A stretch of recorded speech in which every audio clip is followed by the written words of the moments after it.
Let's get ready for Monday Mortgage Minute with your hosts, Tom McNamara and Bruce Woodburn. Brucey, how we doing? I'm doing great, man. Doing great. Happy Monday. Great weekend, great football game. But we got a lot to talk about. That if you are looking at buying, refinancing, or if you are a real estate agent, I just want to talk to you a little bit about what interest rates are doing, what the Fed is likely to do here in the future, and when that is likely to happen. So Awesome. First of all, I hope you enjoyed your weekend. Were you able to stay up for the Super Bowl? I stayed up, watched the whole thing, had a bunch of people over, a lot of food. Oh my gosh, way too much food. I probably have leftovers for a week. I bet you do. Well, I tell you what, I had stayed up. I was watching the overtime, and the 49ers scored, and they were up. And I don't know, I put the CPAP on, and the next thing you know, I'm out. And I wake up, and I'm like, oh, what happened? I missed it. I can't believe I missed it. My wife's like, well, the Chiefs won. And I'm like, I can't believe I fell asleep during that. So anyway, Taylor Swift's boyfriend again. Yes, she did. The dynasty. That's right. That's right. The dynasty. So hey, so what do we have? What do we have in store today? I know we were. So here's the thing. I think we all need to be very, very aware of what the market and what Jerome has said he's going to do, what he actually. So we see that he's quick to react, saying that this is happening, but then he turns around and reverses it, 4 to 5, 7 days later. So we have to look at what exactly would we expect is going to happen. So we do expect that interest rates are getting cut by the Fed rate because they're going to get pressure from the European central banks. So I think that's going to happen. I just don't think it's going to happen anytime soon. And right now we're seeing the market is at a pivoting point that we've hit the floor. At least we hope it's the floor. If we pierce this floor, then we could have some trouble with interest rates. But right now we are bouncing off of a floor, and I'm hoping that we see a little bit of trajectory on the 30-year bond market, and things start to improve a little bit. So if you don't mind, I've got a chart here. I wanted to show you some interesting patterns. So if we can bring that up. So if you're a real estate agent and you want to have a better understanding of what we look at, most mortgage lenders don't even know how to read a chart, let alone consult with your clients so that you are a better educated real estate agent. But so this is the pattern that I'm looking at right now. So you see back over here, this was back on December 27th, which was high. I want this chart to be up because when bonds are up, rates are down. Okay. When the market is down, rates are up. So we want these bond yields to go up. So if you see these patterns, these are about 7 to 12 days each cycle here. I've charted them out.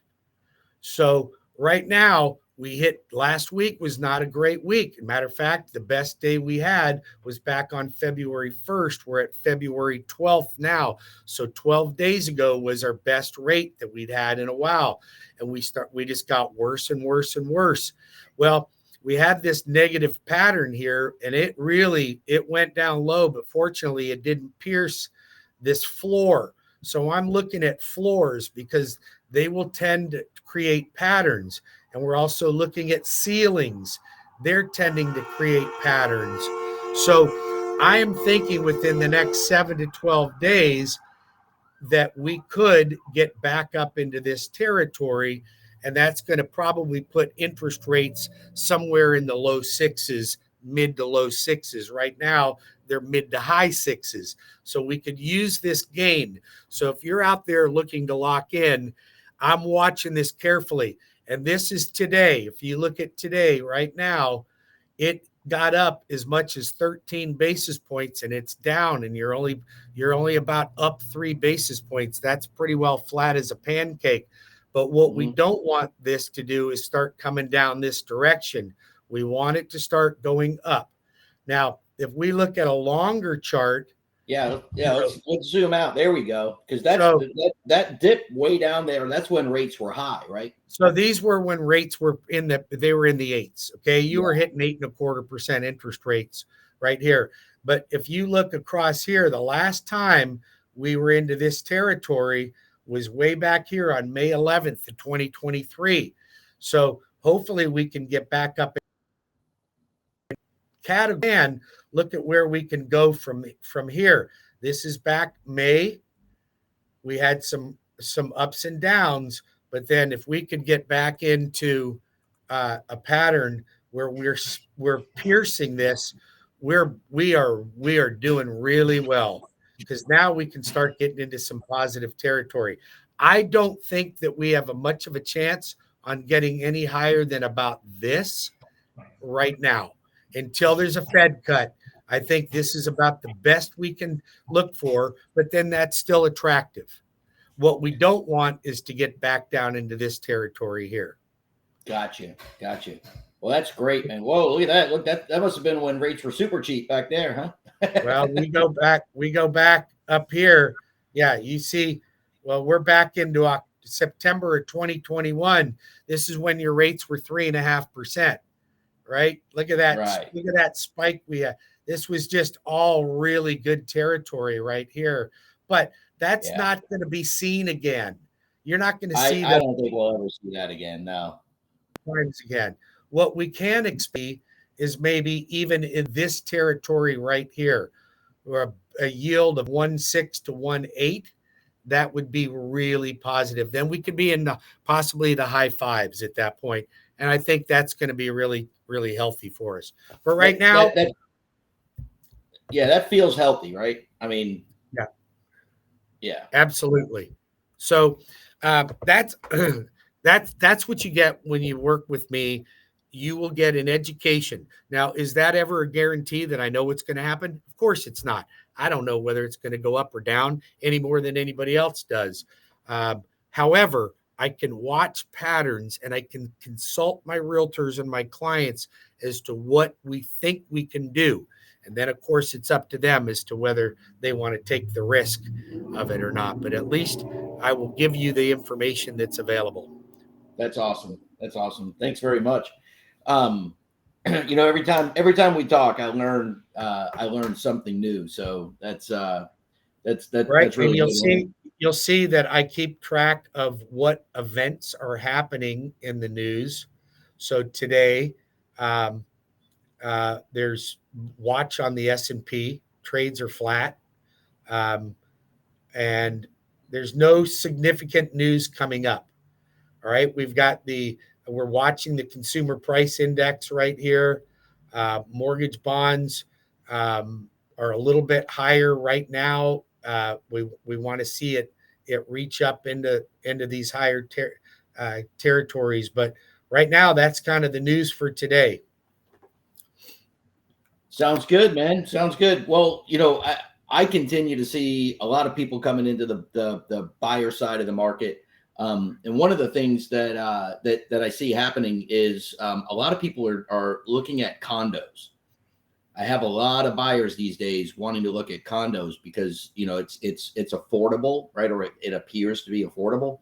Have you seen anything about Fannie and Freddie becoming more friendly to condo financing? I think they're unfriendly to it, but here's my point. I won't tell you whether I think they're friendly or unfriendly, because when we had that collapse of the condo back in 2021 in Miami, and we lost 98 souls were lost in that condominium. Fannie Mae got together with the federal government and decided that they were going to implement an addendum to the condo questionnaire. And that addendum, I think it's 1076, if I'm not mistaken. I don't quote me on that, but I think it's addendum 1076. that the condominium has to state that they have no knowledge of any structural defects, or they have to have a structural engineer every single condominium in the entire complex. Now, that would be extremely costly, but I have a feeling that things like that are going to be required for them to get insurance. Just like you got to have a roof on your house that's less than 15 years old. They're going to make these condominiums do these structural integrity inspections, which I know that engineers are not cheap to deal with. And if you have to evaluate, if you had 400 units in your complex, can you imagine what the cost of that would be? But now all the condominium association has to do, or their management company has to state that there's no knowledge of any structural defects. If they state that, then we can move on. But so Bruce, did you know that there's now this is only Florida, right? But did you know that there's a Florida law now that all condominium buildings with over 3 floors have to get inspected, have an engineering inspection? I don't know that they go through every unit, but they're looking at the building structure itself.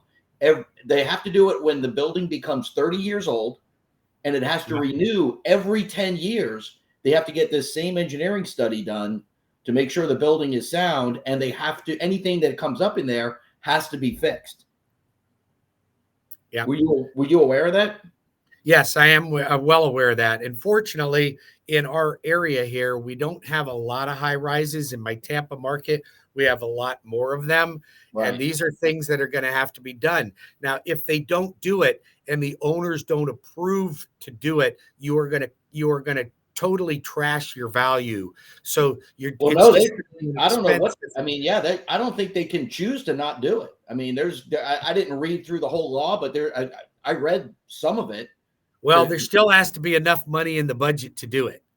So you have to collect the money from somewhere, and the money's got to come from the homeowners. And I'm going to tell you, if they don't do it, then we could end up with insurance issues as well. So hence my reason that I heed warning when people are buying a condominium, because with insurance costs going up, your insurance goes up. What do you think about the master insurance policy for the complex? That's going through the roof. Now we have these structural integrity issues that could cause assessments to the homeowners, and those assessments could be very costly. God knows what it would take to do a 30-story condominium complex, and how much the engineering report would be on that. I'll tell you what, I have one. I don't have it in front of me right now, but I'm selling a condo over on in Daytona Beach Shores, and I had to get the engineering report from the condominium complex, and I want to say it was about $2 million for the study and then the repairs that they had to do. Right. Fortunately, there's like 400 units, so it's not as costly per unit as it would be if it. And I don't even know how they perform it, because they have to determine that the rebar in the concrete is still, structurally has its structural integrity.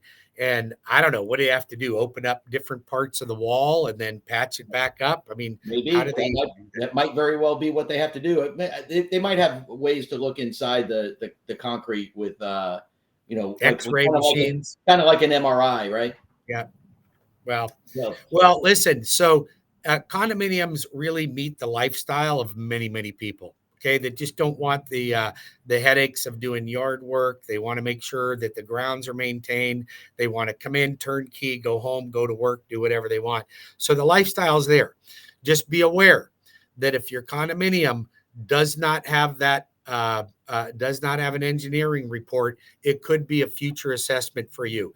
And be aware that insurance policies change, and these insurance companies are going to continue to go up when it comes to insurance on master policies. So just be aware that you can't always control it. Where if you're in a single family residence, can your insurance go up there? Well, of course it can. But if you're homesteaded, your taxes can't go up, and your insurance can go up, but it's going to go up everywhere, right? Yeah. You have a little bit more control over a single family residence.